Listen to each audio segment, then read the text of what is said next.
Alright friends, the car's been sitting a long time over the winter. What do you need to do to get it going again? I'll show you that. Easy to do. You don't have to call a mechanic. You don't have to tow your car somewhere to get it ready for the cruising season.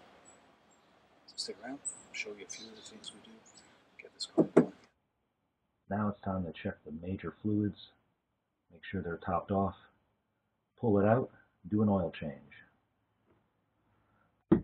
See how the brake fluid is. That looks good. There's enough in each. As a matter of course, I bleed the brakes at the beginning of each season. Make sure there's no air accumulated in there. Check the oil.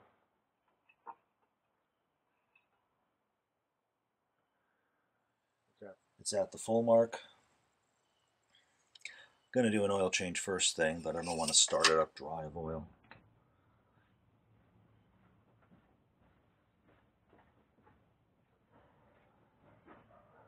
And check the coolant level. And that's got enough in there.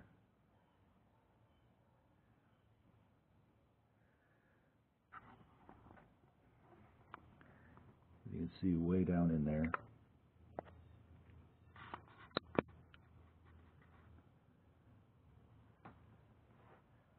It's enough to get by.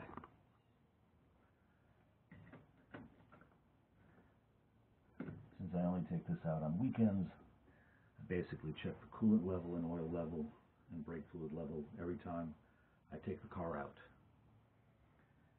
Alright, with that confirmed that I got all the fluids, time to go in and turn the key.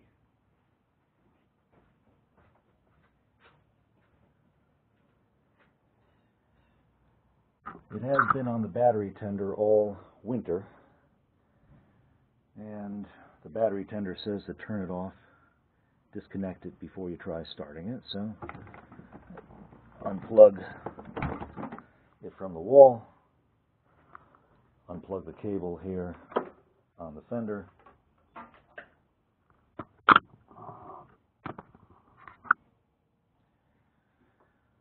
put the cover on that connector, slip it into the loom,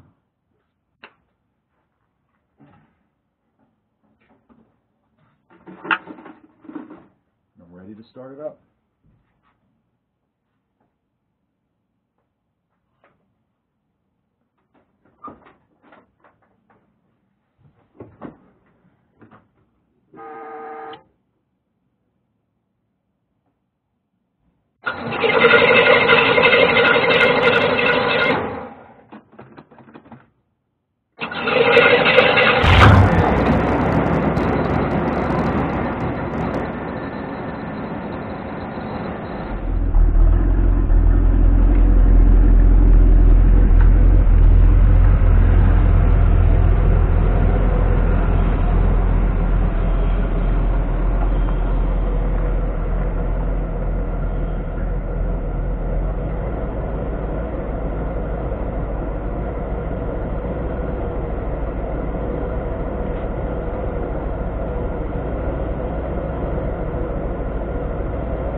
I change my oil every season or every 2 seasons, depending how diligent I am.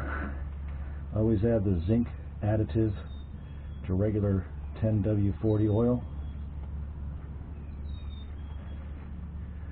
While that's draining, I get my oil filter loosened.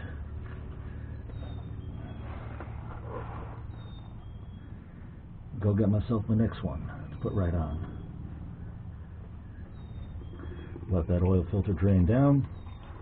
And go get the oil and filter ready.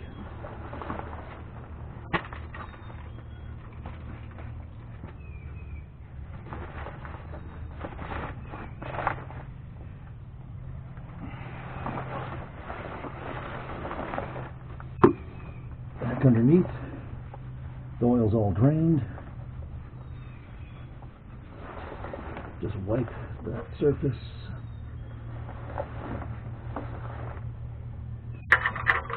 Start the drain plug by hand. Should run down pretty much all the way. So that's the only thing I need to use the wrench for. Just a final tightening.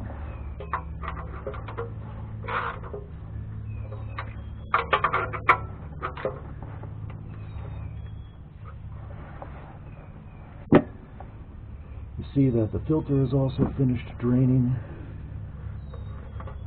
Unscrew that. The remainder of the way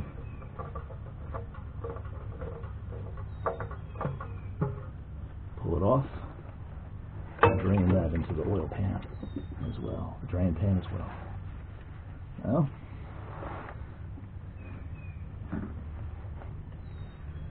take my oil filter, begin spinning it on. When it gets in contact with the gasket, make sure my hand's not covered in oil, and give it about a quarter turn by hand. You don't have to do this with the oil filter wrench, that's overkill. Wipe up any oil that's remaining. I'm done. Done down here at least. Now it's time to go up and look at the engine side, fill it up with oil. While I'm down here, check my grease fittings, see if anything looks like it's leaking or cracked. Nothing bad down here. All right, up to the top. All right, oil's all drained. Now it's time to fill it up.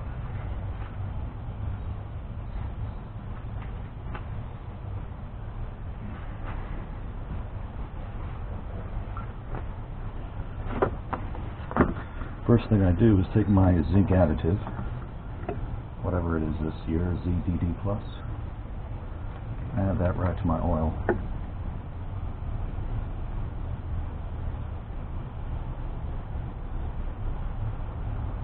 Some people insist you have to use zinc additive with a flat tap camshaft. Since all the oils designed for newer engines don't have to worry about lubricating an engine with a flat tap camshaft, that zinc has been eliminated. But there we go. It's mixed in there now. So there are oils that specifically include zinc. Since this doesn't, it's a few extra dollars each year, I add it. Now, I just noticed my oil filler, my funnel is a little dirty, a little dusty. I don't want that getting in the engine. Now, we're ready to fill it up.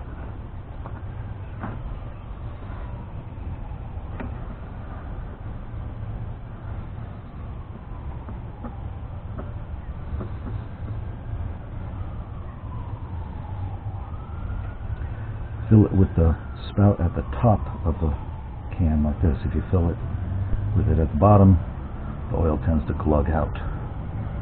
photo of the top so the air just rushes in to replace the oil that's leaving the oil bottle.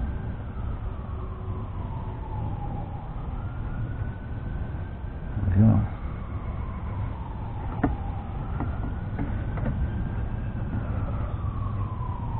Let that slowly drain as much of it as you can. This is 5 quarts in this container.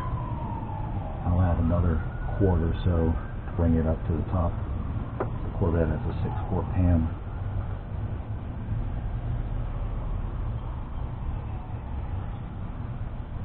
What a beautiful day, finally, after that long winter.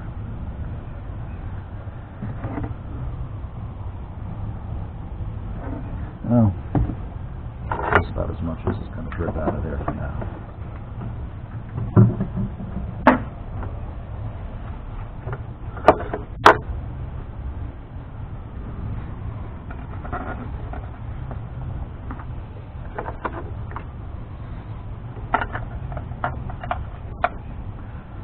Just check, make sure there's oil on the dipstick.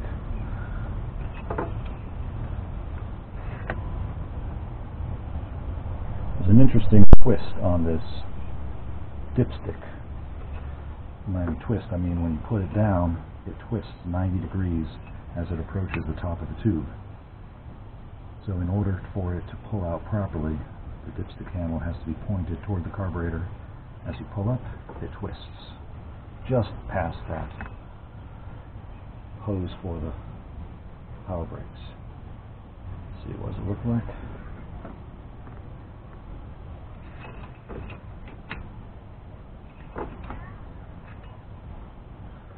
Yeah, plenty of oil.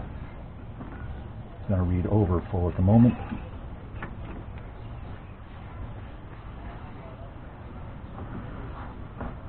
This fender cover is invaluable for keeping the fender from being scratched or dirty while I'm working on the car. Now it's filled up, huh? Time to start her up and back her off of the ramps.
Actually, this is reading just fine for now.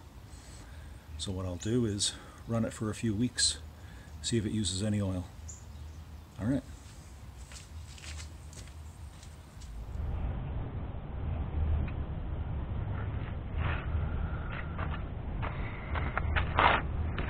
Now the fun part, putting all this oil into the bottle from which the new oil came, and then bring it back to the auto parts store for recycling. That's pretty dirty, that oil.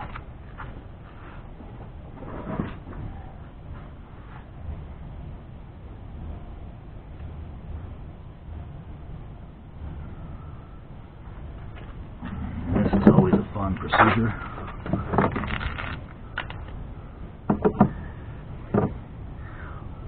Some of my oil pans have a little spout on them. This one doesn't. Probably should have used the one with the spout.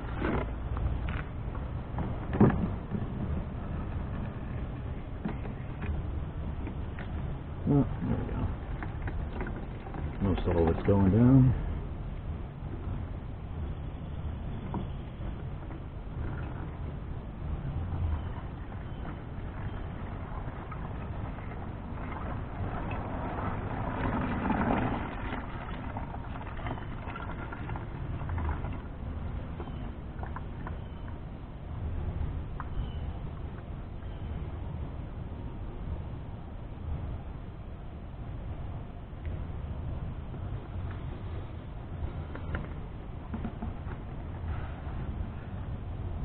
Now, just let some oil drain back down to the bottom of the pan and pour that into the can.